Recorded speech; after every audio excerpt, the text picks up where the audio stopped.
Everybody knows one of my favorite things to do is throw a buzzbait. And I love to do it because you can throw a buzzbait like way more often than people realize. I always start throwing it when it's really, really cold. Like I'm saying 55 or even colder degree water temperature. And it doesn't work great that time of year, but if you ever get some bites, they're usually pretty big ones. And now we're up, you know, almost to 80 degrees now, and I'm still throwing it. And this is one of my favorite ways to catch them because you can cover so much water. Catches spawning fish, shad spawn fish, brim bed fish, catches pre-spawn fish. Like it catches, it's just a good way to cover water and target everything and just figure out what the fish are doing. That's why it's one of my favorite things to do. And when I'm throwing a buzzbait, I know a lot of people throw skirted buzzbaits, but I prefer a soft plastic on it. This is my greenfish tackle toad toter, and I designed it just to put a soft plastic on. I pretty much put a horny toad on it. The only time I vary is when I want to move a little quicker, and I'll put like a smaller profile bait, like a Z crawl or something like that with not quite as much water turbulence as the horny toad. But the reason I like a soft plastic, because like you just saw there, I don't have to switch rods to skip a dock. When I'm going down the bank, I can throw it down the bank. It casts really, really well. And when I get to a dock, I can skip it under them, just like it's a jig or anything. When you have a skirt on it, you just can't skip it like that. It doesn't slide, it doesn't work. But with a horny toad, you can always skip it under there, under in shady areas, bushes, anything like that.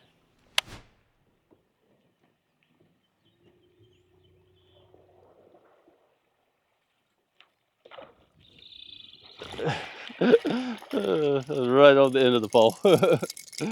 Little bitty spot, but he smoked it. I've also found with the horny toad or soft plastic on here, the fish tend to get it a lot better. With a skirt, you know, buzzbait's always been known as, oh man, I had 10 bites on a buzzbait. I only caught 2 of them. They all missed it. Well, I feel like with a soft plastic, the fish get it a lot better. With this horny toad on it, I can reel it pretty slow. And if I want to fish it faster, I'll put that smaller profile bait on it.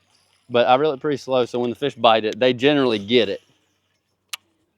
So my retrieve on a buzzbait it's just, I mean, you have to keep it up, obviously. Start reeling fast, but I like to, when I'm coming by items like dock pole or something, I give it just little pops.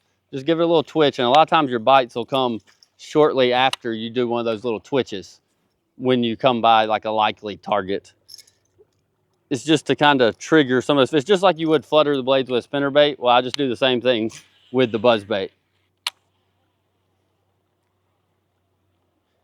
And when you get a bite on a buzzbait, one thing I see a lot of people do wrong is they just jerk immediately. With this soft plastic on here, especially like this horny toad, fish usually they don't spit it out. So I actually give it a pretty good delay when one eats it. I've had a lot of marshals when I'm throwing in, you know, Elite Series tournaments.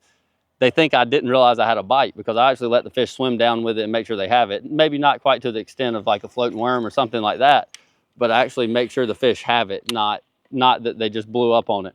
Because I have had it pop back up before when they didn't really get it, and then they come back and eat it again. So you don't want to pull it away when they don't have it.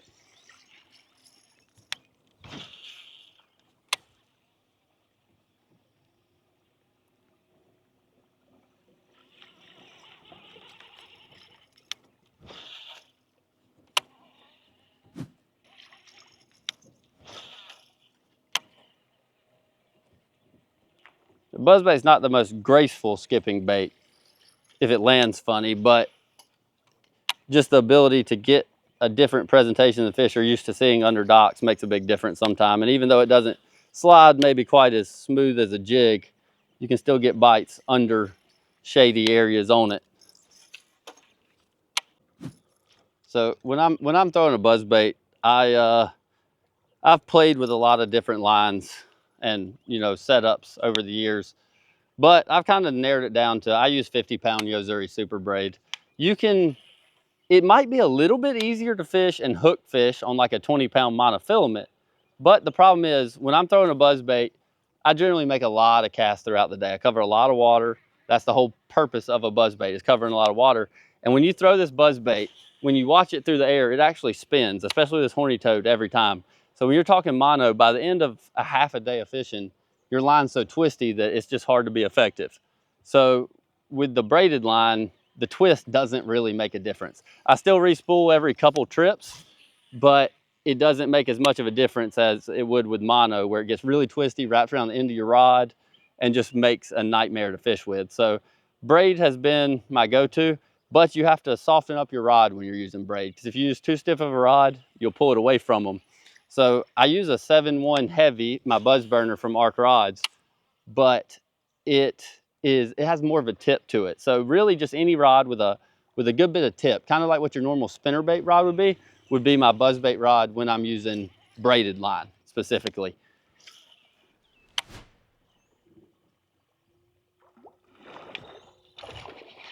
I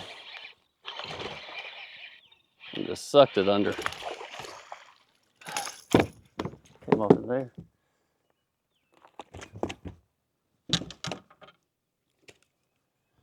Just suck the buzzbait under. So when it comes to colors on a buzzbait, I usually keep it pretty simple. This is Gray Ghost. This is one of my favorites. I throw this when the water is pretty clear and it's like not quite white color, but I want like more of a shad imitation. I use this Gray Ghost color. If it's a little dirtier, I just go with straight white if I want to imitate shad. And then if I think the fish are eating bluegills, I use either black or green pumpkin. So I kind of keep it pretty simple, really 4 colors: white, Gray Ghost, black, green pumpkin. That's the only colors I use. And I play with the different blade combinations some, but silver's my go-to. That's just kind of the one I always use. And I tweak it as I did in one of my other videos to make it squeak a little bit more. But horny toad in those 4 colors, kind of my go-to baits on it. And if I switch to a Z crawl or a speed crawl or something a little bit smaller, still keep it in the same colors.